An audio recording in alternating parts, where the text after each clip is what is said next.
Hello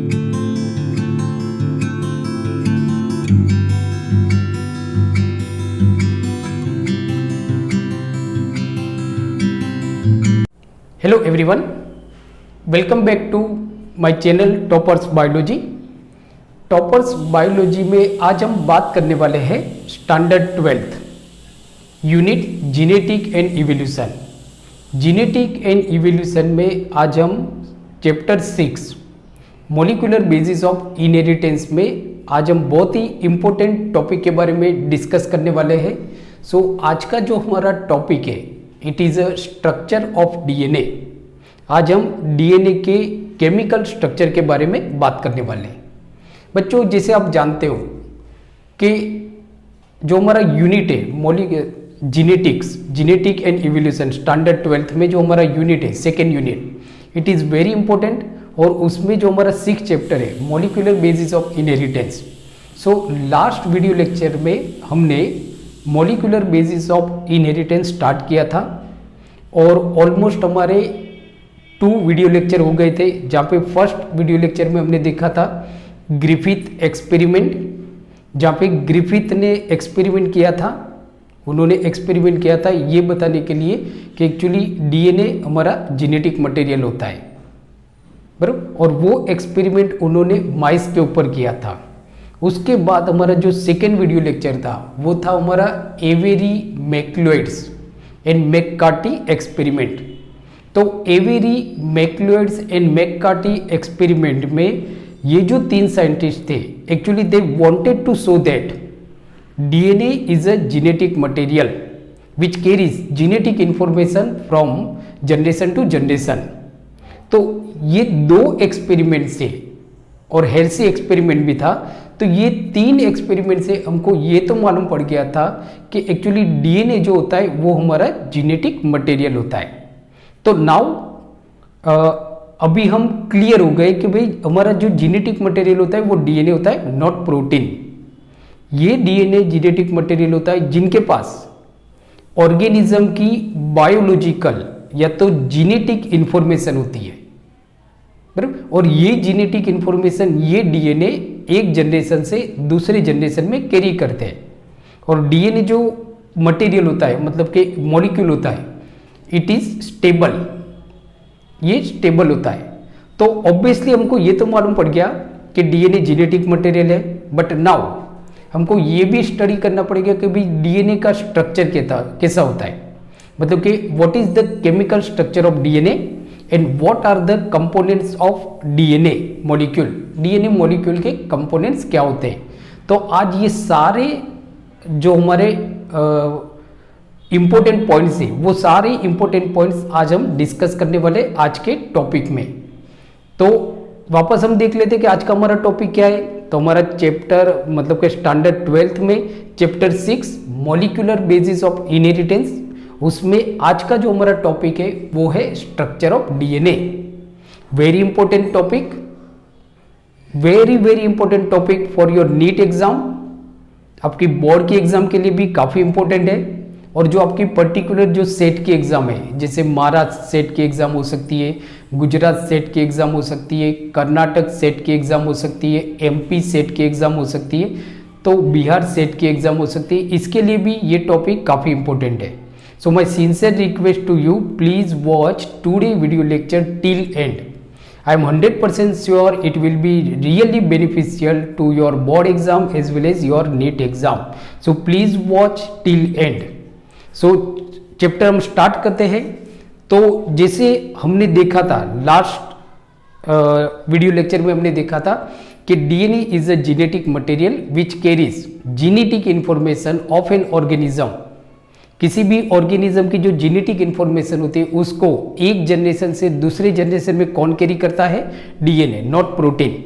now तो structure of DNA अगर हम देखते हैं तो हम ऐसा बोल सकते हैं कि DNA is the genetic material in all organism. Please remember, सारे ऑर्गेनिज्म चाहे वो यूनिसेल्यूलर हो, चाहे वो मल्टीसेल्यूलर हो, चाहे वो एनिमल हो, चाहे वो प्लांट हो, चाहे वो रेप्टाइल्स हो, चाहे एम्फीबियंस हो, चाहे मेमल्स हो, सारे ऑर्गेनिज्म का जो जेनेटिक मटेरियल होता है वो डीएनए होता है। ये तो हमको मालूम पड़ गया कि DNA is the genetic material in all organism except कुछ वायरस होते हैं जिनका जेनेटिक मटेरियल डीएनए नहीं होता है, बट उनका जेनेटिक मटेरियल होता है आपका आरएनए।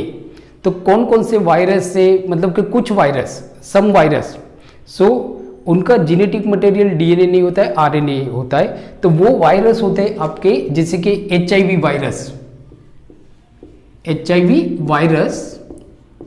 और टोबैको वायरस टीएमवी।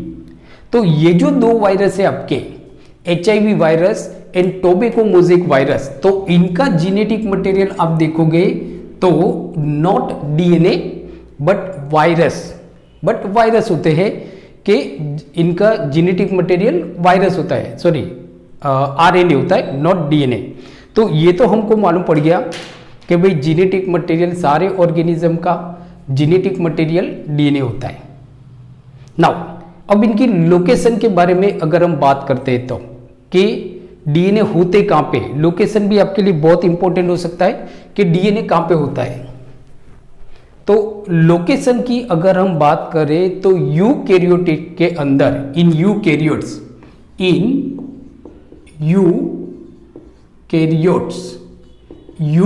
में आप देखोगे तो डीएनए कहाँ पे होते हैं।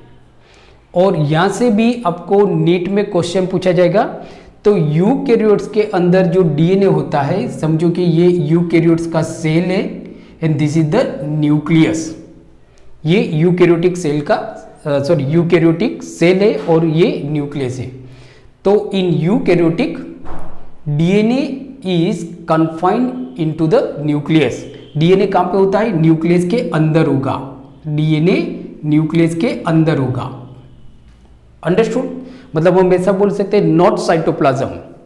यूकैरियोट में जो डीएनए होंगे वो न्यूक्लियस के अंदर होंगे, साइटोप्लाज्म में नहीं होंगे। बराबर। दूसरा कि जो यूकैरियोट में जो डीएनए होते हैं वो कैसे होते हैं, तो ये क्वेश्चन भी आपको पूछा जाता है। तो यूकैरियोट के अंदर जो डीएनए होते हैं, जो न्यूक्लियस के अंदर होते हैं, बट लीनियर होते हैं, लीनियर। बराबर। And they are component of chromatins and chromosome. मतलब कहां पे होंगे, ये क्वेश्चन आपको नीट में पूछा जाएगा। तो in eukaryote DNA is confined into the nucleus and eukaryote में जो डीएनए होंगे वो लीनियर डीएनए होंगे, लीनियर डीएनए होंगे and they are components of chromosome. और ये लोग क्रोमोसोम के कंपोनेंट्स होते हैं। अब हम बात करते हैं प्रोकैरियोट्स की बात करते हैं। दूसरा ये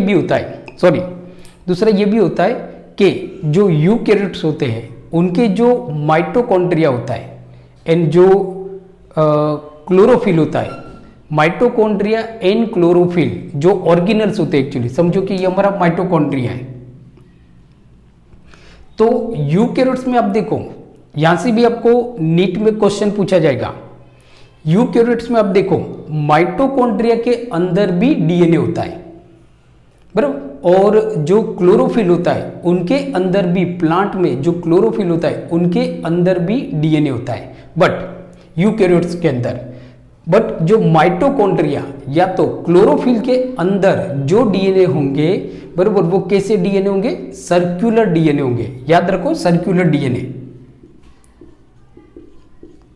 सर्कुलर डीएनए, जिनको हम बोलते हैं एक्स्ट्रा न्यूक्लियर या तो organelle DNA, extra nuclear DNA या तो ऑर्गेनल डीएनए बोलेंगे। तो बच्चों याद रह गया कि यूकैरियोट्स के अंदर डीएनए कहां पे होंगे? तो न्यूक्लियस के अंदर होंगे। कैसे होंगे?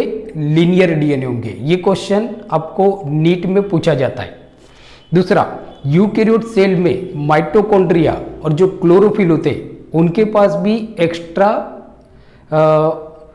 डीएनए होते हैं, एक्स्ट्रा जेनेटिक मटेरियल होते हैं, डीएनए होते हैं। बिकॉज माइटोकॉन्ड्रिया अपने आप की दूसरी कॉपी बना सकता है, because mitochondria having its oven DNA genetic material, but circular DNA होगा। अब हम बात करते हैं, ये हम बात कर रहे थे लोकेशन की। अब हम बात करते हैं प्रोकैरियोट्स। तो प्रोकैरियोट्स में डीएनए कहां पे होंगे? प्रोकैरियोट्स। तो ऑब्वियसली जैसे हमको मालूम है कि प्रोकैरियोट्स के अंदर न्यूक्लियस होता नहीं है, प्रोकैरियोट्स के अंदर न्यूक्लियस नहीं होता है। तो प्रोकैरियोट्स में समझो कि ये हमारा प्रोकैरियोटिक सेल है, suppose this is prokaryotic cell and ये उसका, सॉरी उनमें न्यूक्लियस नहीं होता है, सॉरी। तो प्रोकैरियोट्स में डीएनए कहां पे होंगे? तो इन प्रोकैरियोट्स जो डीएनए होते हैं दे आर इन साइटोप्लाज्म। वो कहां पे होंगे? साइटोप्लाज्म में होंगे, डीएनए साइटोप्लाज्म में, बराबर। हम देख लेते, साइटोप्लाज्म के अंदर होंगे, not nucleus, because prokaryotic cell के अंदर न्यूक्लियस नहीं होता है। तो they are in cytoplasm, cytoplasm में होंगे। बट कैसे होंगे? तो जैसे हमने देखा यूकैरियोट्स में जो डीएनए होते हैं वो लीनियर डीएनए होते हैं, जबकि प्रोकैरियोट्स में जो डीएनए होंगे वो सर्कुलर डीएनए होंगे। Please remember and please note down because it is very important point for your NEET exam. तो प्रोकैरियोट्स में जो डीएनए होंगे so they are into cytoplasm, वो साइटोप्लाज्म में होंगे और सर्कुलर डीएनए होंगे, सर्कुलर डीएनए होंगे। यूकैरियोट में कैसे होंगे? लीनियर डीएनए, देखो लीनियर डीएनए, बराबर। प्रोकैरियोट में सर्कुलर डीएनए होंगे, सर्कुलर डीएनए। नाउ ये डीएनए कहां पे होते हैं? तो साइटोप्लाज्म में ऐसा नहीं है कि ये साइटोप्लाज्म में कहीं पे भी पड़े हुए होते हैं, ऐसा नहीं होता है, बिकॉज जो डीएनए होते हैं they are negatively charge. This question is also asked in NEET exam. जो डीएनए होते हैं they are negatively charge.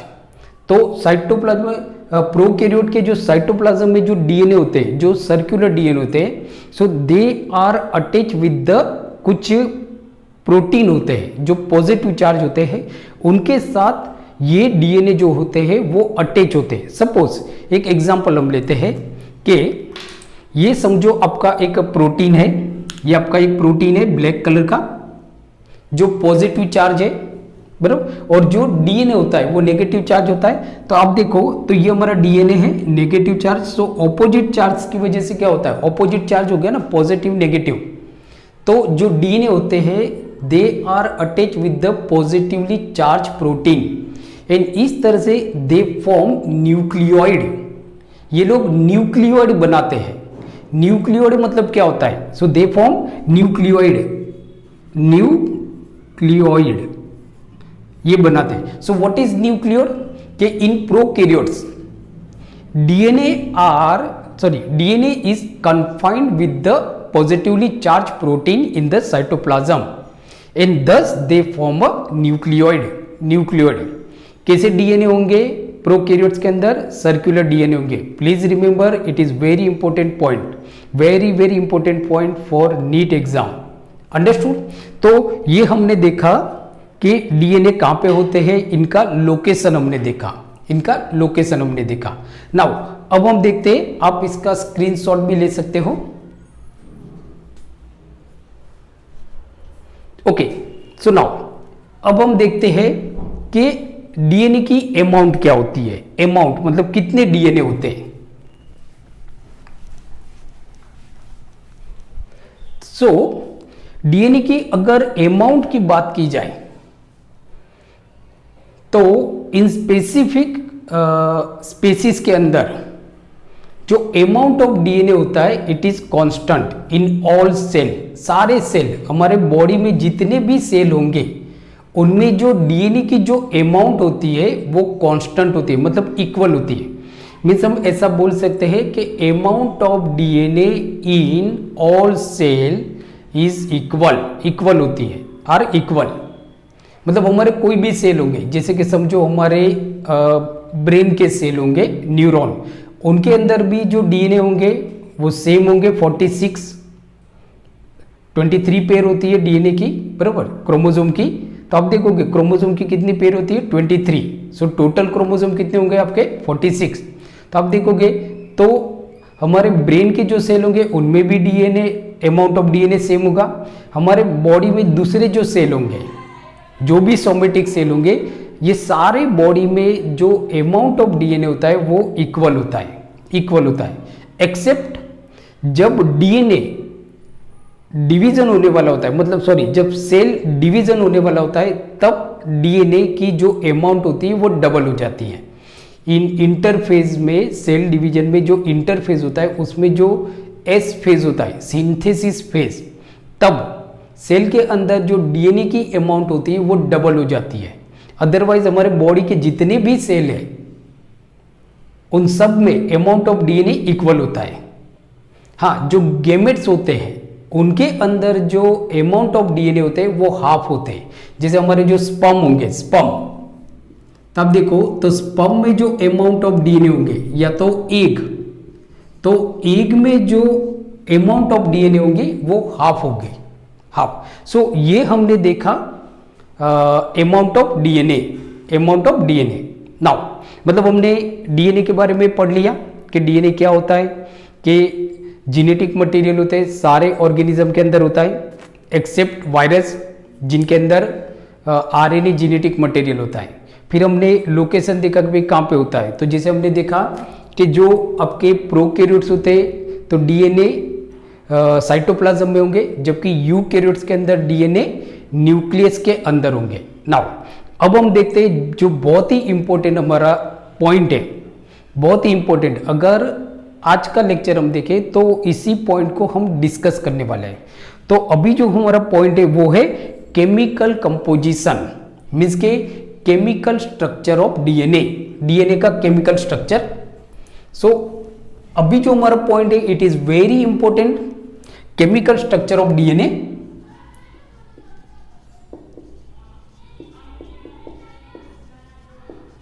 Chemical structure of DNA. DNA का फुल फॉर्म तो बच्चों आपको मालूम होगा, DNA means deoxyribonucleotides, so that is the DNA. Now अब हम देखते हैं chemical composition of DNA. DNA का जो केमिकल कंपोजिशन है ये सबसे पहले किसने दिया था, तो हम ऐसा बोल सकते हैं कि chemical structure of DNA, chemical structure of DNA was explained by P A. Levene. P A. Levene ने इसको एक्सप्लेन किया था। It is very important question, very very important question, ये क्वेश्चन आपको पूछा जाएगा। सो डीएनए का जो केमिकल स्ट्रक्चर है, मीन्स के chemical structure of DNA was explain by P A. Levene. P A. Levene, not वो जो हमारा डबल हेलिक्स स्ट्रक्चर है जो हम पढ़ते हैं जनरली, हमको मालूम है जो हमारा डबल हेलिक्स स्ट्रक्चर है, हम उसकी बात नहीं कर रहे, हम बात कर रहे केमिकल स्ट्रक्चर। भाई केमिकली कैसे बनाए, केमिकली ये कैसे बनाए उसकी हम बात करते हैं। तो प्लीज रिमेंबर डीएनए का जो डबल हेलिक्स स्ट्रक्चर होता है, बराबर, which is generally called Watson Crick model of DNA. So it was given by Watson and Crick, ये वेट्सन और क्रिक ने दिया था ये मॉडल। जबकि जो केमिकल स्ट्रक्चर होता है, मतलब कि जो डीएनए मॉलिक्यूल है, डीएनए एक तरह का आपका मॉलिक्यूल है, it is a kind of protein. So जो केमिकल स्ट्रक्चर है, प्लीज रिमेंबर आपको क्वेश्चन क्या पूछा जाएगा, तो chemical structure of DNA was explain by, first time किसने एक्सप्लेन किया था, तो पी.ए. लेवेनी ने एक्सप्लेन किया था।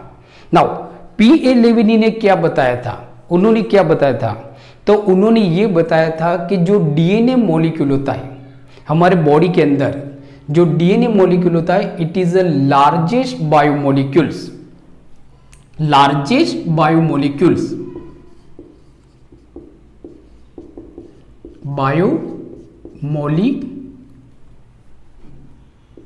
मोलिक्यूल, बराबर, मॉलिक्यूल। मतलब पी.ए. लेवेनी ने क्या बताया था, तो उन्होंने ये बताया था कि हमारी बॉडी के अंदर जितने भी बायोमोलिक्यूल है, चाहे वो प्रोटीन हो, चाहे वो एमिनो एसिड्स हो, बराबर, एंजाइम हो, कोई भी बायोमोलिक्यूल हो, उन सब में अगर सबसे बड़ा बायोमोलिक्यूल होगा तो वो होगा हमारा डीएनए। तो हम ऐसा बोल सकते हैं कि DNA is the largest biomolecule in our body, largest biomolecule, sorry मेरे स्पेल थोड़ा गलत लिखा हुआ है, मॉलिक्यूल इन अवर बॉडी, हमारे बॉडी में सबसे। इवन अगर देखा जाए तो डीएनए इज अ मैक्रोमोलिक्यूल, बड़े बड़े मॉलिक्यूल होते हैं डीएनए। जैसे हमने देखा था कि जो प्रोटीन होते हैं हमारे, हमने बायोमोलिक्यूल चैप्टर में हमने देखा था 11th स्टैंडर्ड में, तो जो प्रोटीन होते हैं दे आर मैक्रोमोलिक्यूल्स, बड़े बड़े मॉलिक्यूल होता है। बट डीएनए तो प्रोटीन से भी बड़े मॉलिक्यूल होता है। तो हम ऐसा बोल सकते हैं कि DNA is the largest biomolecule, या तो DNA is the largest macromolecule. अगर आपको बोर्ड की एग्जाम में क्वेश्चन पूछा जाए कि write short notes on DNA, तो आप लिख सकते हो कि भाई DNA is the genetic material in all organism. In eukaryote DNA generally occurs in a cytonucleus, nucleus के अंदर होता है। In eukaryote DNA is a linear, बराबर। Whereas in prokaryote DNA is a circular and it is confined into the cytoplasm, ये cytoplasm में होते हैं।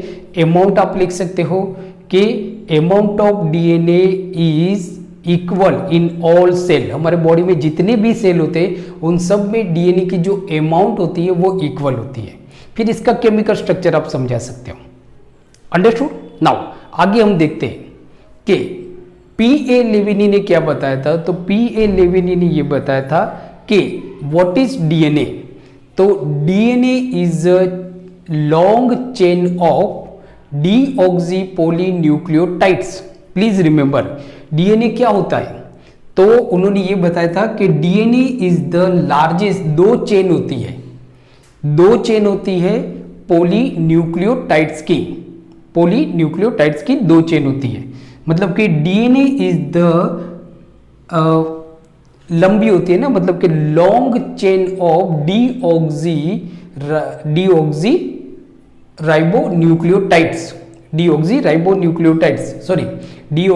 Nucleotides की एक लंबी चेन होती है, राइबो आरएनए में होगा। तो deoxy ribonucleotides, so what is DNA. तो हम ऐसा बोल सकते हैं कि DNA is a long chain of deoxy ribonucleotide. बहुत सारे जो न्यूक्लियोटाइड्स होती है उनकी एक लंबी चेन होती है, जैसे कि एक न्यूक्लियोटाइड है, दूसरा न्यूक्लियोटाइड है, तीसरा न्यूक्लियोटाइड है, चौथा न्यूक्लियोटाइड है, तो ऐसे एक लंबी चेन हो जाती है। बराबर। तो डीएनए क्या होता है मालूम पड़ गया आपको कि DNA is the long chain of deoxy ribonucleotide. Deoxy ribonucleotide की एक लंबी चेन होती है डीएनए। अब जैसे देखो तो समझो कि ये हमारा एक डीऑक्सी राइबोन्यूक्लियोटाइड हो गया, मतलब कि न्यूक्लियोटाइड्स हो गया पॉलीन्यूक्लियोटाइड, ये दूसरा पॉलीन्यूक्लियोटाइड, ये तीसरा, चौथा, then 5th 6th 7th 8th 9th। बराबर। तो आप देखोगे ऐसी एक लंबी न्यूक्लियोटाइड की चेन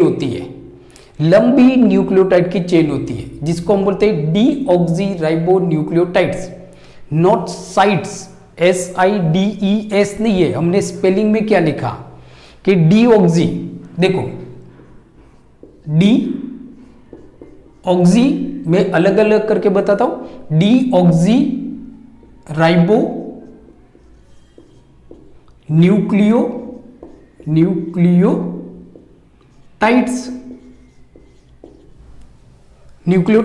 सो देखो, so deoxyribonucleotides, not sites. मैं यहां पे साइट्स नहीं लिख रहा हूं, SIDES नहीं लिख रहा हूं, मैं क्या लिख रहा हूं, टाइट्स लिख रहा हूं। Please remember, so DNA is a long chain of deoxy ribonucleotides, not sites. बराबर। तो ये एक लंबी चेन होती है, डीऑक्सी राइबोन्यूक्लियोटाइड की एक लंबी चेन होती है। नाउ अब हम देखते हैं ऐसे बहुत सारे न्यूक्लियोटाइड्स होंगे। समझो कि ये एक न्यूक्लियोटाइड से, ये दूसरा, 3rd 4th 5th 6th 7th 8th, ऐसे हजारों न्यूक्लियोटाइड्स होंगे, ये तो मालूम पड़ गया आपको। अगर आपको कोई पूछता है कि व्हाट इज डीएनए, तो आप ऐसा बोल सकते हो कि DNA is the long chain of deoxy ribonucleotides. Now ये जो डीएनए, मतलब डीएनए क्या हो गया आपका, तो डीऑक्सीराइबोन्यूक्लियोटाइड्स हो गया। अब आप देखो, अब ये जो डीऑक्सीराइबोन्यूक्लियोटाइड्स है, मतलब कि each deoxyribonucleotides consists of 3 different components. हर एक जो डीऑक्सीराइबोन्यूक्लियोटाइड्स है ये 3 अलग अलग कंपोनेंट से बने हुए हैं, 3 अलग अलग कंपोनेंट से बने। मैंने आपको क्या बताया, पर तो मैंने आपको ये बताया कि जो डीएनए होता है इट इज डीऑक्सीराइबोन्यूक्लियोटाइड्स। डीऑक्सीराइबोन्यूक्लियोटाइड की बहुत लंबी चेन होती है, जैसे एक आपका ये हो गया डीऑक्सीराइबोन्यूक्लियोटाइड, उसके नीचे दूसरा, तीसरा, चौथा, पांचवा, मतलब 6, 7, 8, 9, 10 ऐसे चले, मतलब बहुत सारे डीऑक्सीराइबोन्यूक्लियोटाइड्स हो गए। वैसे एक लंबी चेन होती है, उसको बोलते हैं डीएनए। अब हर एक जो डीऑक्सीराइबोन्यूक्लियोटाइड्स है मीन्स के ईच डीऑक्सीराइबोन्यूक्लियोटाइड्स, समझो मैं वापस यहाँ पे, ये हमारा एक डीऑक्सी हो गया, ये दूसरा हो गया, ये तीसरा, 4th, 5th, 6th, मतलब ये क्या है डीऑक्सीराइबोन्यूक्लियोटाइड, ऐसी लंबी चेन हो गई, तो बहुत सारे हैं। नाउ अब ईच डीऑक्सीराइबोन्यूक्लियोटाइड्स, अगर हम इसकी बात करें तो ये भी आपका डीऑक्सीराइबोन्यूक्लियोटाइड से, ये भी आपका डीऑक्सीराइबोन्यूक्लियोटाइड से, समझो ना, बराबर, ट्राई टू अंडरस्टैंड ना, ये भी है। अब ऐसे तो बहुत सारे आपके डीऑक्सीराइबोन्यूक्लियोटाइड्स हैं, बट हर एक, मतलब कि ईच डीऑक्सीराइबोन्यूक्लियोटाइड्स ये वापस 3 अलग अलग कंपोनेंट से बने, 3 अलग अलग कंपोनेंट से बने। तो कौन से 3 अलग अलग कंपोनेंट से, तो समझो कि ये हमारा, इसको हम लेते हैं यहाँ पे, तो ये हमारा डीऑक्सीराइबोन्यूक्लियोटाइड्स हो गया। मैं यहाँ पे लिख लेता हूं कि डीऑक्सीराइबोन्यूक्लियोटाइड्स, बराबर। अब ये जो डीऑक्सीराइबोन्यूक्लियोटाइड्स है ये वापस 3 अलग अलग कंपोनेंट से बना है। ये क्वेश्चन आपके लिए बहुत इंपॉर्टेंट है, इसके लिए मैं बार बार रिपीट कर रहा हूं। ये आपके 3 अलग अलग कंपोनेंट से बने। कौन से कंपोनेंट है ये आपका, तो एक होता है आपका फॉस्फेट कंपोनेंट, फॉस्फेट कंपोनेंट हो जाएगा PO4, एक हमारा फॉस्फेट कंपोनेंट हो जाएगा PO4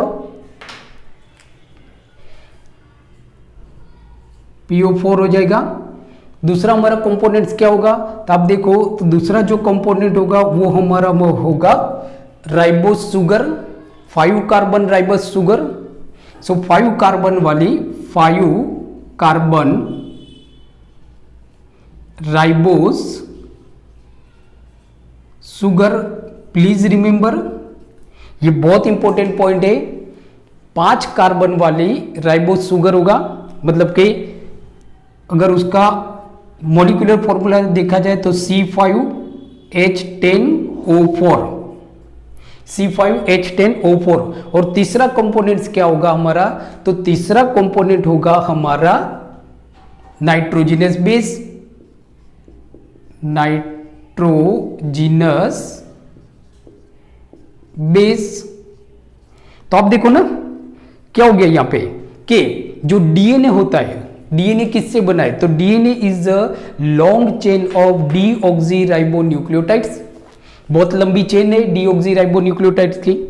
अब आप देखो तो each deoxyribonucleotides is consists of 3 different components, 3 अलग अलग कंपोनेंट्स होंगे। ये क्वेश्चन आपको नीट में पूछा जाएगा। तो 3 कौन से कंपोनेंट होंगे, एक कंपोनेंट होगा आपका फॉस्फेट PO4, दूसरा कंपोनेंट होगा आपका 5 कार्बन राइबोस शुगर, 5 कार्बन वाला जिसके अंदर 5 कार्बन होंगे वैसा राइबोस शुगर होगा, और तीसरा कंपोनेंट होगा आपका नाइट्रोजिनस बेस। तो इससे आपका एक न्यूक्लियोटाइड्स बनेगा, ये न्यूक्लियोटाइड्स वैसे इसके अंदर भी होगा, इसमें सब में होगा। तो ऐसे एक लंबी चेन बन जाएगी, 2 चेन बन जाएगी, ये दोनों चेन एक दूसरे के साथ ज्वाइंट होती है, तो एक आपकी लंबी चेन बन जाती है। मतलब इस तरह से हो गया आपका। अब देखो तो यहाँ पे क्या हो गया, ये आपका फॉस्फेट ग्रुप, ये कंबाइन होगा शुगर के साथ, ये शुगर कंबाइन होगा नाइट्रोजनस बेस के साथ, फिर ये यहाँ पे दूसरा फॉस्फेट आएगा, फिर यहाँ पे दूसरा शुगर, ये नाइट्रोजनस बेस। तो अब देखो तो ये क्या है हमारा, तो ये एक हमारा नाइट्रोजनस बेस है, जिसमें फॉस्फेट है, शुगर है, नाइट्रोजन है। ये दूसरा हमारा नाइट्रोजनस बेस है, बराबर। अब ये जो होगा तो यहाँ पे एक दूसरा होगा आपका, इसके साथ ये ज्वाइंट होगा, बराबर। तो यहाँ पे हमारा नाइट्रोजनस बेस होगा, ये शुगर के साथ ज्वाइंट होगा, ये फॉस्फेट के साथ, और इस तरह से आप देखोगे तो दोनों तरफ एक लंबी चेन बन जाती है, दोनों तरफ एक लंबी चेन बन जाती है, बराबर। और इस तरह से आपका एक डीएनए मॉलिक्यूल बनता है। So you can take a screenshot.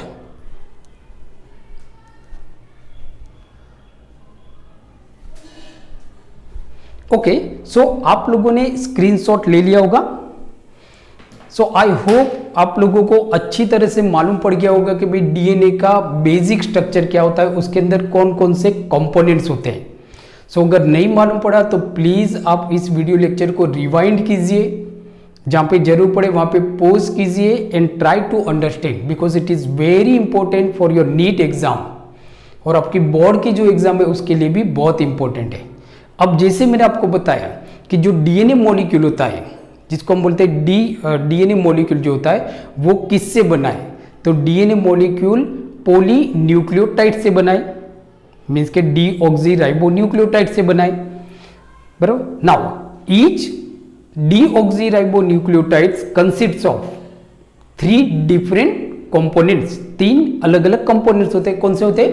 Phosphate, 5 carbon वाला शुगर, और नाइट्रोजनस बेस जिसके अंदर नाइट्रोजन होता है। अब इनका हम केमिकल स्ट्रक्चर देखते हैं, यहाँ पे मैंने ड्रॉ किया हुआ है, तो आप देखो।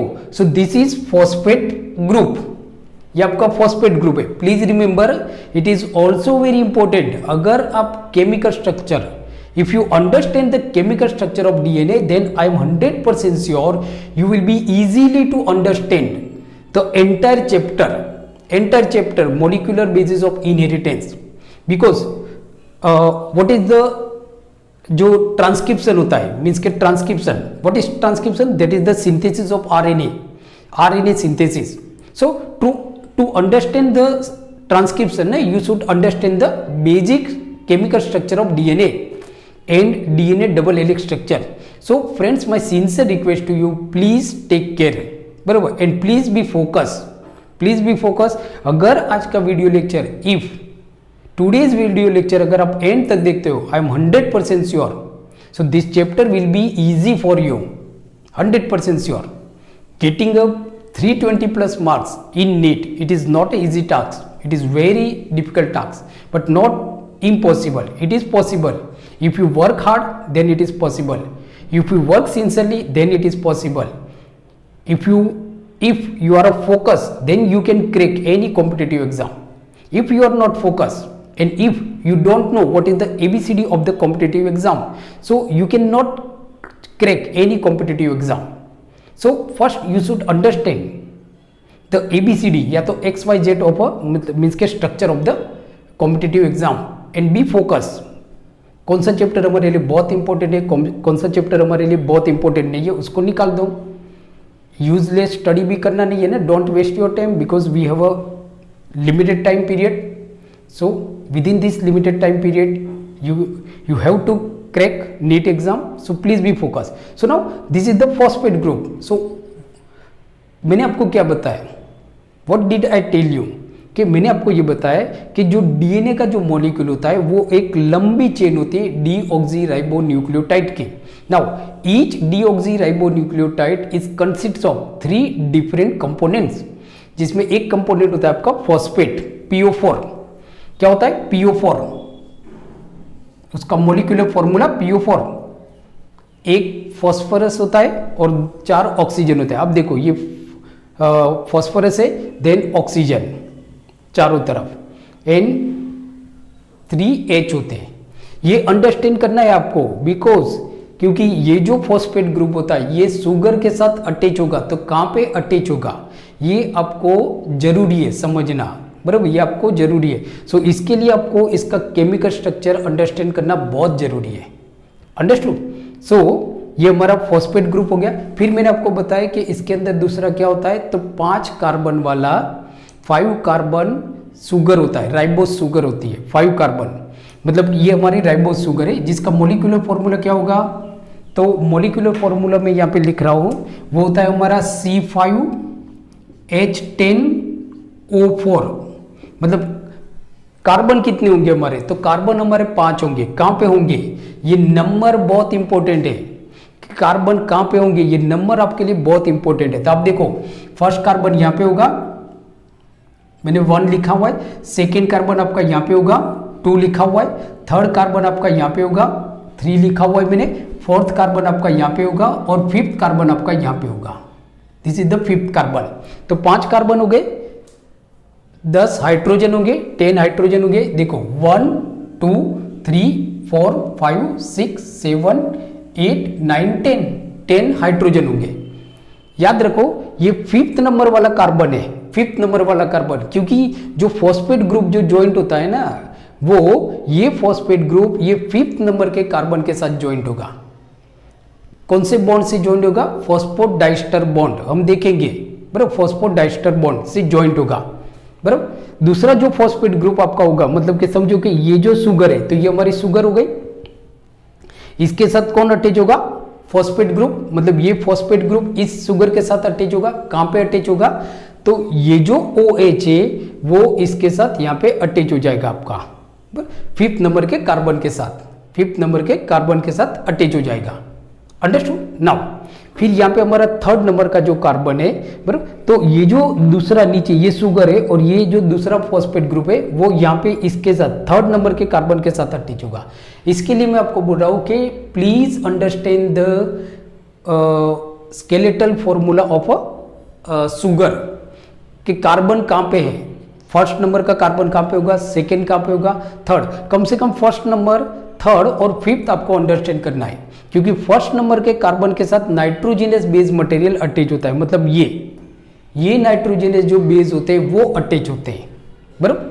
तो ये तो हमको मालूम पड़ गया कि भाई ये हमारा फॉस्फेट ग्रुप हो गया, ये हमारा 5 कार्बन राइबोस शुगर हो गया, और थर्ड जो नाइट्रोजिनस बेस होते हैं। So there are 2 types of nitrogenous base. Please remember, 2 तरह के हमारे नाइट्रोजिनस बेस होंगे, 2, ये भी आपके लिए बहुत जरूरी है। तो एक होता है आपका 2 नाइट्रोजिनस बेस होंगे। एक फर्स्ट होगा आपका प्यूरिन या तो प्यूराइन। प्यूराइन होता है, प्यूराइन कैसे होता है, तो प्यूराइन 9 मेंबर्स नाइट्रोजिनस, मतलब कि जिसमें 9 मेंबर्स 2 रिंग स्ट्रक्चर होता है। ये क्वेश्चन भी आपको नीट में पूछा जाएगा। तो प्यूराइन कैसे होते हैं, 9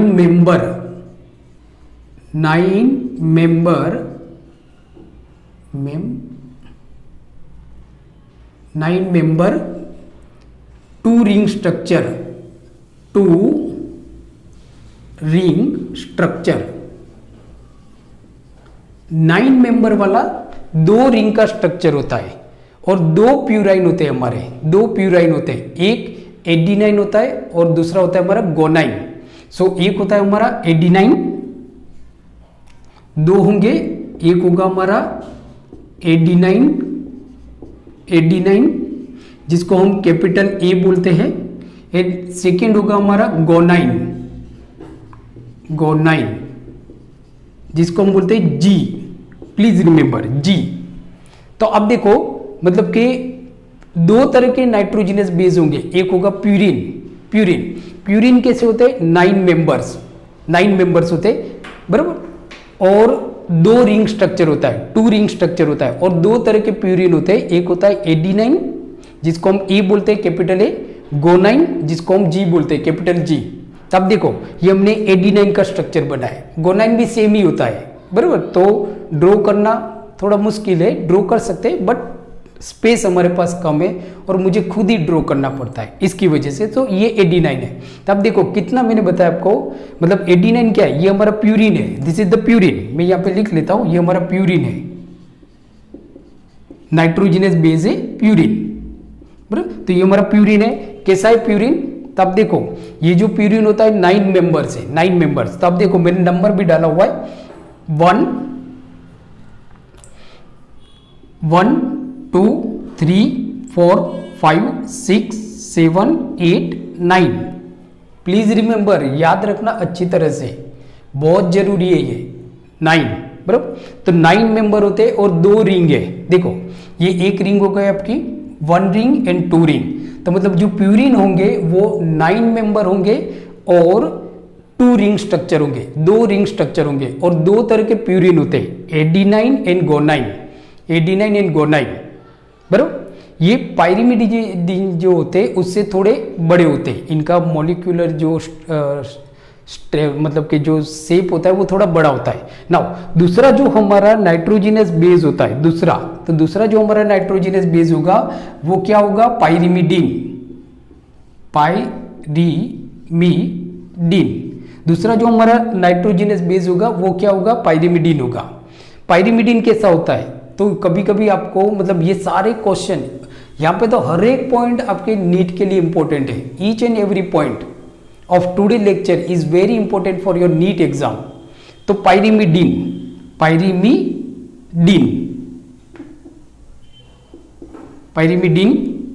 सो पायरिमिडीन कैसा होता है, तो जैसे हमने देखा प्यूरिन हमारा 9 मेंबर्स होता है, पायरिमिडीन 6 मेंबर स्ट्रक्चर है, 6 मेंबर, इसमें 6 मेंबर होते हैं, 6 मेंबर स्ट्रक्चर, 6 मेंबर होंगे। देखो ये अब देखोगे तो ये हमारा फर्स्ट हो गया, first, then second, then third, fourth, fifth और 6 मेंबर वाला स्ट्रक्चर है। ये 9 मेंबर है, प्यूरिन 9 मेंबर है, ये 6 मेंबर वाला स्ट्रक्चर है। प्यूरिन आपका कैसा था, 2 रिंग स्ट्रक्चर है, ये सिंगल रिंग स्ट्रक्चर है, single ring structure, single ring structure, single ring structure होता है। ये डबल रिंग स्ट्रक्चर है। अब देखो एक ही रिंग है ना, एक ही रिंग है, जबकि यहाँ पे 2 रिंग है, 1 एंड 2, ये सिंगल रिंग है, बराबर। और इसके एग्जाम्पल आप देखो मतलब कितने होते हैं, पायरिमिडीन कितने होते हैं, तो पायरिमिडीन हमारे 3 होते हैं। एक होता है आपका थाइमिन, एक होगा आपका थाइमिन जिसको हम कैपिटल टी बोलते हैं, थाइमिन। सेकेंड होगा हमारा साइटोसिन, साइटोसिन जिसको हम सी बोलते हैं, कैपिटल सी। और तीसरा जो होगा हमारा वो होगा यूरेसिल, यूरेसिल जिसको हम बोलते हैं कैपिटल यू। बट अगर डीएनए की बात करें तो डीएनए के अंदर 2 पायरिमिडीन होंगे, 2 पायरिमिडीन होंगे। ये क्वेश्चन भी आपके लिए बहुत इंपॉर्टेंट है। 2 पायरिमिडीन होंगे, थाइमिन एंड साइटोसिन, यूरेसिल नहीं होता है। तो आपको यहां से भी क्वेश्चन पूछा जाता है, यूरेसिल आरएनए के अंदर होता है। तो आपको पूछा जाएगा नीट में क्वेश्चन कि विच पायरिमिडीन, मतलब कि which pyrimidine nitrogenous base is not present in DNA structure. DNA structure में, डीएनए मॉलिक्यूल में कौन सा पायरिमिडीन नाइट्रोजनस बेस प्रेजेंट नहीं होता है, तो वो होता है हमारा यूरेसिल, यूरेसिल। तो सिर्फ अगर हम डीएनए की बात करें तो सिर्फ हमको थाइमिन और साइटोसिन की बात करनी है, सिर्फ थाइमिन और साइटोसिन की बात करनी है। ओके, सो अब देखो यहाँ पे, तो ये हमारा प्यूरिन हो गया जो 9 मेंबर वाला, जिसके अंदर 9 मेंबर होते हैं और 2 रिंग स्ट्रक्चर है। जबकि ये दूसरा हमारा ये हो गया हमारा पायरिमिडीन। तो पायरिमिडीन कैसा होता है आपका, 6 मेंबर्स, 6 मेंबर होते हैं और सिंगल रिंग स्ट्रक्चर है। प्यूरिन में हमारे 2 होंगे, एडिनाइन हो गया और गोनाइन होगा जिसको हम ए बोलते हैं, जी बोलते हैं। पायरिमिडीन में 3 होंगे, थाइमिन, साइटोसिन, यूरेसिल, टी, सी और यू। बट यू हमारा डीएनए के अंदर नहीं होगा। तो यहाँ पे आप देखो तो जो प्यूरिन का जो स्ट्रक्चर होता है वो थोड़ा बड़ा होता है। प्यूरिन मॉलिक्यूल पायरिमिडीन मॉलिक्यूल से थोड़ा बड़ा होता है। पायरिमिडीन, क्योंकि पायरिमिडीन में एक ही रिंग स्ट्रक्चर है, जबकि प्यूरिन में 2 रिंग स्ट्रक्चर है, 2 रिंग स्ट्रक्चर है। So therefore purine is a large molecule than that of the pyrimidine, So friends, you can take a screenshot because it is very important. Please take a screenshot.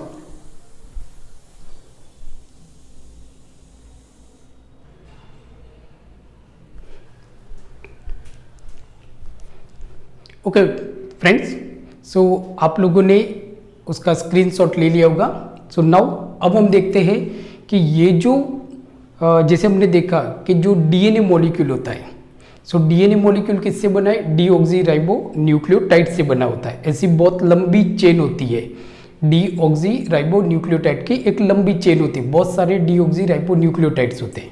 Now अब each ribo जो पोली nucleotides होते हैं, हर एक जो deoxy ribo nucleotides होते हैं ये 3 अलग अलग कंपोनेंट से बने। जिसे हमने देखा था 3 अलग अलग कंपोनेंट कौन से हैं, तो वो 3 हमारे अलग अलग जो कंपोनेंट थे वो था हमारा फॉस्फेट ग्रुप PO4, दूसरा था हमारा 5 कार्बन शुगर C5H10O4 और तीसरा था हमारा नाइट्रोजिनस बेस,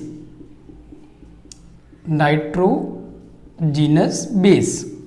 ये था बेस, इसके लिए बोलते हैं because it gives basic nature to the DNA को बेसिक नेचर देता है। नाउ अब ये जो होता है ना कि जैसे कि जो फॉस्फेट ग्रुप होता है वो आपका शुगर के साथ ज्वाइंट होता है और जो नाइट्रोजिनस बेस होता है वो भी शुगर के साथ ज्वाइंट होता है। जैसे आपका स्ट्रक्चर ऐसा होगा, इसको अगर हम देखते हैं तो पहले मैं यहाँ पे एक रफ स्ट्रक्चर बनाता हूँ कि ये हमारा फॉस्फेट ग्रुप है जो शुगर के साथ ज्वाइंट होगा, बराबर, और नाइट्रोजिनस बेस भी शुगर के साथ ज्वाइंट होगा। तो एक आपका क्या हो गया, डीऑक्सी राइबो न्यूक्लियोटाइड होगा। अब यहाँ पे इसके नीचे भी दूसरा फॉस्फेट ग्रुप होगा, फिर यहाँ पे एक शुगर होगी और इसके साथ नाइट्रोजिनस बेस। तो एक चेन आपकी ये हो जाएगी, दूसरी चेन आपकी यहाँ पे बनेगी, मतलब कि ये जो नाइट्रोजिनस बेस है तो दूसरा नाइट्रोजिनस बेस आपका यहाँ पे होगा और इनके बीच में डबल बॉन्ड या तो ट्रिपल बॉन्ड हाइड्रोजन बॉन्ड होगा। इसके साथ आपका शुगर ज्वाइंट होगा, फिर यहाँ पे फॉस्फेट ग्रुप, फिर यहाँ पे आपका दूसरा phosphate group, then sugar and then nitrogenous, और इस तरह से। तो आप देखो मतलब इस तरह से आपकी एक लंबी चेन हो जाएगी यहाँ पे और इस तरह से लंबी चेन हो जाएगी यहाँ पे। ये दोनों चेन एक दूसरे के साथ हाइड्रोजन बॉन्ड से ज्वाइंट होती है और हमारा डीएनए मॉलिक्यूल बनता है। तो जैसे हमने यहाँ पे देखा कि जो फॉस्फेट ग्रुप है ना वो शुगर के साथ ज्वाइंट है, phosphate group attach with the sugar, यहाँ पे भी फॉस्फेट ग्रुप है। तो याद रखो, तो ये हमारा फॉस्फेट ग्रुप है और ये हमारा शुगर है। तो आप देखो ये फॉस्फेट ग्रुप इस शुगर के साथ ज्वाइंट है, तो कहाँ पे ज्वाइंट होगा, बराबर। तो ये जो फॉस्फेट ग्रुप होगा ये शुगर का जो 5th कार्बन होगा, मीन्स कि हम ऐसा बोल सकते हैं कि phosphate component is attached with the sugar molecule at 5 prime position of the carbon। जो ये शुगर है तो उसमें जो 5th नंबर की पोजीशन पे जो कार्बन है उसके साथ ये फॉस्फेट ग्रुप ये अटैच होगा और यहाँ पे जो फॉस्फेट ग्रुप होगा वो इस शुगर के साथ 3 प्राइम पोजीशन पे जो कार्बन मॉलिक्यूल होगा उसके साथ ज्वाइंट होगा। मतलब याद रखना है कि जो फॉस्फेट कंपोनेंट होता है तो phosphate component is attach with a sugar molecule या तो sugar component eight a position 5 prime sugar, मतलब कि शुगर के साथ अटैच होगा at a 5 prime position and 3 prime position, बराबर। तो ये फॉस्फेट ग्रुप यहाँ पे 5th नंबर के कार्बन के साथ ज्वाइंट होगा और ये फॉस्फेट ग्रुप 3 नंबर के कार्बन के साथ ज्वाइंट होगा। तो यहाँ पे फॉस्फेट और शुगर के बीच में एक बॉन्ड बन रहा है आपका, देखो ये आपका बॉन्ड बन रहा है, ये बॉन्ड, बराबर। और यहाँ पे ये बॉन्ड बन रहा है, ये रहा फॉस्फेट और शुगर के बीच में ये बॉन्ड बन रहा है। तो ये जो बॉन्ड है इस बॉन्ड को हम बोलते हैं फॉस्फोडाइस्टर बॉन्ड। ये क्वेश्चन आपको पूछा जाएगा। तो this bond is called phosphodiester bond, bond. यहां पे भी आपका फॉस्फोडाइस्टर बॉन्ड बनेगा। तो क्वेश्चन क्या पूछा जाएगा आपको कि which type of bond is formed between the phosphate component and sugar component at 5 prime carbon of the position, बराबर। 5th नंबर के जो कार्बन है और 3rd नंबर के जो कार्बन है उसके साथ फॉस्फेट ग्रुप अटैच होता है, एक बॉन्ड बनता है जिसको हम बोलते हैं phosphodiester bond. So this is very important question for your NEET. Again I repeat the question कि which type of bond is form between the phosphate and carbon molecule in a deoxyribonucleotides या तो DNA के अंदर, तो that is the phosphodiester bond। So phosphodiester bond is formed between the phosphate and sugar group at 5 prime and 3 prime position of a carbon के साथ होगा पर phosphodiester bond. ये जो फॉस्फोडाइस्टर बॉन्ड होता है it is a condensation reaction. Condensation reaction यहाँ पे क्या था, एक आपका हाइड्रोजन था और यहाँ पे एक हमारा OH था, यहाँ पे एक हमारा OH था। तो अब देखो तो यहाँ से आपका हाइड्रोजन इलिमिनेट हो गया और यहाँ से हमारा OH इलिमिनेट हो गया और क्या बना, hydrogen plus OH so is equal to H2O। तो जो फॉस्फोडाइस्टर बॉन्ड बनेगा, फॉस्फोडाइस्टर जो बॉन्ड बनेगा between phosphate group and carbon group, कहां पे बनेगा, at 3 prime carbon and 5 prime carbon, मतलब कि किसके साथ बनेगा, with carbon at a position 5 prime and 3 prime, बराबर। तो वो फॉस्फोडाइस्टर बॉन्ड बनेगा and it is a condensation reaction. इसको हम बोलते हैं condensation reaction. Why it is called a condensation reaction, because one water molecule is release, एक water molecule आपका रिलीज होगा। तो मालूम पड़ गया फॉस्फोडाइस्टर बॉन्ड। तो यहाँ पे phosphate then sugar then phosphate then sugar then phosphate, ऐसे लंबी चेन हो जाएगी आपकी, बराबर। तो ऐसी लंबी चेन हो जाएगी। नाउ अब ये जो शुगर होता है, ये जो शुगर होता है ये नाइट्रोजन जो बेस है उसके साथ ज्वाइंट होगा। तो नाइट्रोजन में हमने देखा 2 बेस है हमारे पास, एक प्यूरिन है जिसमें एडिनाइन एंड गोनाइन होता है और एक हमारा पायरिमिडीन है जिसमें साइटोसिन और थाइमिन होता है, जिसमें साइटोसिन और थाइमिन होता है। सो नाउ अगर एडिनाइन है तो जो एडिनाइन होता है नाइट्रोजनस बेस वो शुगर के साथ ज्वाइंट होगा, नॉट फॉस्फेट के साथ। याद रखो एडिनाइन जो नाइट्रोजनस बेस है वो शुगर के साथ ज्वाइंट होगा। ये देखो नाइट्रोजन शुगर के साथ, नॉट फॉस्फेट, शुगर के साथ ज्वाइंट होगा।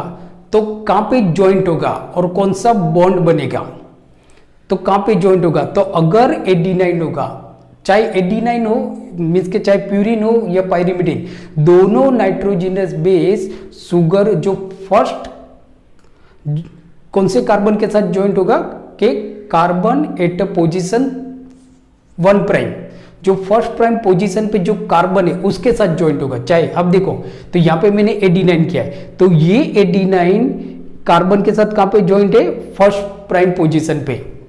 अगर प्यूरिन होगा, सॉरी पायरिमिडीन होगा, तो भी ये हमारा पायरिमिडीन है, थाइमिन, वो भी अब देखोगे तो यहां से ये ज्वाइंट है ना, तो यहाँ पे फर्स्ट प्राइम के साथ ज्वाइंट है। तो मतलब कि चाहे पायरिमिडीन हो चाहे प्यूरिन हो, मतलब कि जो नाइट्रोजनस बेस मॉलिक्यूल होगा या तो कंपोनेंट होगा, it is join with carbon component at carbon, sorry with carbon at position first prime के साथ होगा।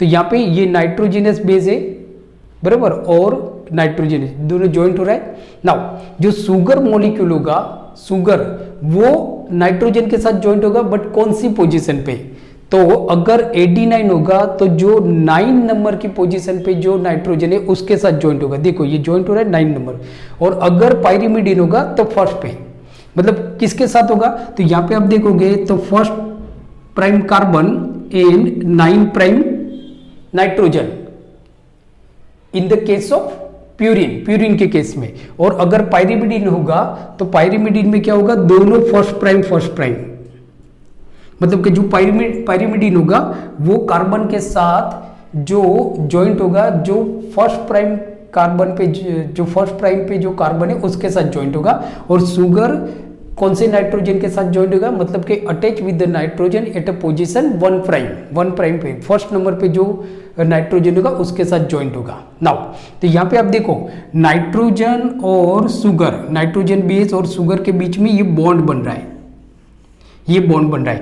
यहाँ पे भी आप देखो तो शुगर और नाइट्रोजन के बीच में ये बॉन्ड बन रहा है। तो ये बॉन्ड को क्या बोलते हैं हम, तो it is called glycosidic bond. इस बॉन्ड को हम बोलेंगे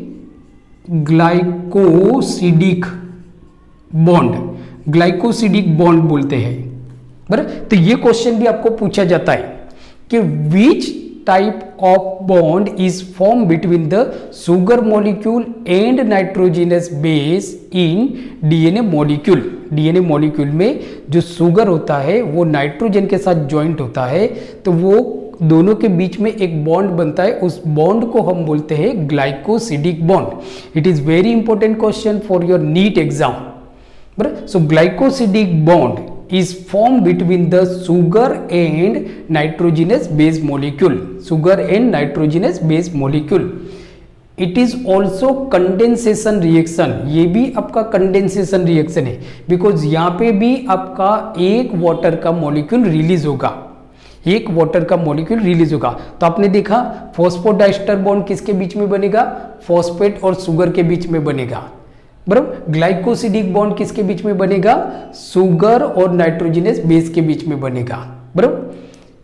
अब आप देखो कि ये जो नाइट्रोजनस बेस होते हैं, अब ये आपकी यहाँ पे दूसरी चेन है, ये मतलब कि ये यहाँ पे एक फॉस्फेट ग्रुप होगा, ये हमारा सुगर देन नाइट्रोजन, मतलब ये सुगर हो गया यहाँ पे, फिर यहाँ पे एक ऊपर फॉस्फेट होगा, carbon 3 prime end of the sugar, और यहाँ पे नाइट्रोजन होगा. बराबर. इसी तरह से इसका सुगर और इसका phosphate, carbon 5 end of the sugar, end of the sugar है, मैंने यहाँ पे जी लिख दिया भूल से, एंड ऑफ द सुगर, और ये नाइट्रोजन. अब आप देखो तो यहाँ पे नाइट्रोजन नाइट्रोजन के बीच में बॉन्ड बनेगा, मतलब ये आपकी डीऑक्सीराइबोन्यूक्लियोटाइड की चेन है, यहाँ पे बन रही है phosphate sugar phosphate sugar phosphate sugar, और यहाँ पे आपकी डीऑक्सीराइबोन्यूक्लियोटाइड की चेन है, और दोनों चेन एक दूसरे के साथ ज्वाइंट होती है, एक दूसरे के साथ ज्वाइंट होती है, वो नाइट्रोजन बेस से ज्वाइंट होती है. मतलब इसका, इस चेन का ये नाइट्रोजन और इस चेन का ये नाइट्रोजन, ये दोनों के बीच में बॉन्ड बनेगा, दोनों के बीच में आपका बॉन्ड बनेगा, वो बॉन्ड होगा आपका हाइड्रोजन बॉन्ड. मतलब ये जो बॉन्ड बनेगा, मतलब ये एडिनाइन और थाइमिन, इसके बीच में जो आपका बॉन्ड बनेगा वो हाइड्रोजन बॉन्ड बनेगा, वो हाइड्रोजन बॉन्ड. मतलब हम ऐसा बोल सकते हैं कि जो आपका हर एक जो डीऑक्सीराइबोन्यूक्लियोटाइड्स, वो उसके कॉम्प्लीमेंट्री डीऑक्सीराइबोन्यूक्लियोटाइड्स के साथ ज्वाइंट होगा by the hydrogen bond. Hydrogen bond, तो हाइड्रोजन बॉन्ड किसके बीच में बनेगा, तो hydrogen bond is form between the nitrogenous basis of the two complementary strand of a DNA. DNA की जो दो कॉम्प्लीमेंट्री स्ट्रैंड है उनके बीच में हाइड्रोजन बॉन्ड बनेगा, उनमें जो नाइट्रोजन बेस होता है उनके, मतलब इसका नाइट्रोजन बेस और इसका नाइट्रोजन बेस, ये दोनों के बीच में हाइड्रोजन बॉन्ड बनेगा, हाइड्रोजन बॉन्ड. तो 3 बॉन्ड हो गए. फॉस्फोडाइस्टर बॉन्ड किसके बीच में बनेगा, फॉस्फेट और शुगर के बीच में. ग्लाइकोसिडिक बॉन्ड शुगर और नाइट्रोजनस बेस के बीच में बनेगा. दोनों रिएक्शन आपके कंडेंसेशन रिएक्शन है, because in both reaction one water molecule is release and hydrogen bond is form between the nitrogenous base of the complementary strand of DNA molecule. Nitrogen hydrogen bond बनेगा, मतलब ये आपका hydrogen bond है, hydrogen bond, hydrogen bond, ये आपका hydrogen bond है. बराबर. Now अब आप देखो ये जो हाइड्रोजन बॉन्ड है, तो ऑलवेज ऐसा होगा कि एडिनाइन जो पेयर बनाएगा वो थाइमिन के साथ ही बनाएगा, मतलब कि एडिनाइन जो बनाएगा वो थाइमिन के साथ ही बनेगा, या तो थाइमिन एडिनाइन के साथ. बराबर. मतलब एक प्यूरिन होगा एक पाइरिमिडिन होगा. बराबर. तो एडिनाइन होगा तो ऑलवेज थाइमिन होगा, एडिनाइन ऑलवेज थाइमिन के साथ पेयर बनाएगा, या तो थाइमिन होगा तो एडिनाइन. अब देखो यहाँ पे एडिनाइन है तो थाइमिन, या तो अब देखोगे तो साइटोसिन होगा तो गोनाइन होगा, या तो गोनाइन होगा तो साइटोसिन होगा, साइटोसिन. ऐसा ही होता है. कभी भी आप देखोगे तो एडिनाइन कभी भी थाइमिन के साथ अटैच नहीं होगा, सॉरी थाइमिन के साथ ही अटैच होगा. एडिनाइन कभी भी साइटोसिन के साथ अटैच नहीं होगा, और उसी तरह से जो गोनाइन है वो कभी भी थाइमिन के साथ अटैच नहीं होगा, मतलब कि एडिनाइन थाइमिन या तो थाइमिन एडिनाइन होगा. एक प्यूरिन एक पाइरिमिडिन, दोनों प्यूरिन भी नहीं हो सकते, दोनों पाइरिमिडिन भी नहीं हो सकते. बराबर. दूसरा कि एडिनाइन और थाइमिन के बीच में जो हाइड्रोजन बॉन्ड बनेगा वो डबल हाइड्रोजन बॉन्ड बनेगा, डबल हाइड्रोजन बॉन्ड बनेगा एडिनाइन और थाइमिन के बीच में. ये क्वेश्चन भी आपको पूछा जाता है, जिसे हमने देखा कि नाइट्रोजनस बेस जो है, जो कॉम्प्लीमेंट्री जो डीऑक्सीराइबोन्यूक्लियोटाइड की जो चेन है, तो जो कॉम्प्लीमेंट्री चेन है तो उनके जो नाइट्रोजनस बेस है इनके बीच में हाइड्रोजन बॉन्ड बनता है। तो एडिनाइन और थाइमिन के बीच में डबल हाइड्रोजन बॉन्ड बनेगा, जबकि साइटोसिन और गोनाइन के बीच में ट्रिपल हाइड्रोजन बॉन्ड बनेगा। ये क्वेश्चन भी आपको पूछा जाता है कि double hydrogen bond is form between, किसके बीच में बनेगा। तो ऑप्शन आपको दिए होंगे कि एडिनाइन थाइमिन, या तो थाइमिन यूरेसिल, या तो थाइमिन गोनाइन, जो भी है। तो आपको याद रखना है एडिनाइन थाइमिन या तो थाइमिन एडिनाइन के बीच में डबल बॉन्ड बनेगा, और साइटोसिन एंड गोनाइन के बीच में ट्रिपल बॉन्ड बनेगा, या तो गोनाइन एंड साइटोसिन के बीच में ट्रिपल बॉन्ड बनेगा। तो ये जो हमने देखा, मतलब कि ऐसी यहाँ पे एक लंबी चेन हो जाएगी, वैसी यहाँ पे लंबी चेन होगी, और ये दोनों चेन एक दूसरे के साथ हाइड्रोजन बॉन्ड से ज्वाइंट होती है, जो हाइड्रोजन बॉन्ड दोनों के कॉम्प्लीमेंट्री नाइट्रोजन बेस के बीच में बनेगा, एक पाइरिमिडीन एक थाइमिन। ऐसा भी हो सकता है यहाँ पे आपका प्यूरिन है, यहाँ पे आपका पाइरिमिडीन है, या तो यहाँ पे आपका प्यूरिन है, यहाँ पे आपका पाइरिमिडीन है, बराबर। तो ऐसे बनता है। दूसरा एक बहुत इंपॉर्टेंट क्वेश्चन है, ये होता है कि आपको क्वेश्चन पूछा जाएगा कि क्या जो डीएनए मॉलिक्यूल है इट शोज पोलैरिटी, क्या डीएनए मॉलिक्यूल पोलैरिटी शो करता है। ये क्वेश्चन भी आपके लिए बहुत इंपॉर्टेंट है। So yes DNA shows polarity, DNA shows polarity, it is very important question for your NEET exam.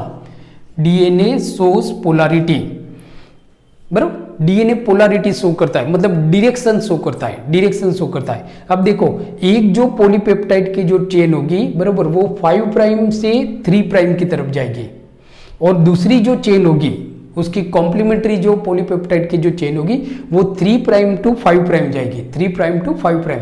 So it shows polarity. अब देखो, मतलब ये पोलैरिटी बताए, तो ये हमारी पॉलीपेप्टाइड की चेन है, बराबर। तो ये हमारा डायरेक्शन है 5 प्राइम टू 3 प्राइम। तो यहाँ पे उसकी जो कॉम्प्लीमेंट्री चेन होगी तो उसका डायरेक्शन होगा आपका 3 प्राइम टू 5 प्राइम। दोनों जाएगी तो पैरेलल, याद रखो, दोनों जाएगी पैरेलल बट एंटी पैरेलल, दोनों जाएगी तो पैरेलल बट एंटी पैरेलल। जिसे समझो, 2 पटरी जा रही है, एक रोड आपका यू जा रहा है, एक रोड आपका यू जा रहा है, दोनों रोड तो पैरेलल है, बराबर। बट एक आपका अहमदाबाद से दिल्ली जा रहा है, एक दिल्ली से अहमदाबाद जा रहा है, मतलब यहाँ से अहमदाबाद टू दिल्ली, बराबर। तो ये आपका हो गया दिल्ली टू अहमदाबाद, दोनों पैरेलल जा रहे हैं। मतलब कि जो डीएनए मॉलिक्यूल होता है, डीएनए की जो डबल स्ट्रैंड होती है, 2 स्ट्रैंड होती है, so they are parallel but opposite direction में होते हैं, ऑपोजिट। एक आपका 5 प्राइम टू 3 प्राइम होता है, तो दूसरा 3 प्राइम टू 5 प्राइम, मतलब कि एंटी पैरेलल होगा। तो ये क्वेश्चन भी आपके लिए बहुत इंपॉर्टेंट है कि DNA molecule shows polarity, DNA molecule shows polarity. So बच्चों, so thank you very much for watching today's lecture. काफी लंबा हो गया, so thank you very much for your patience.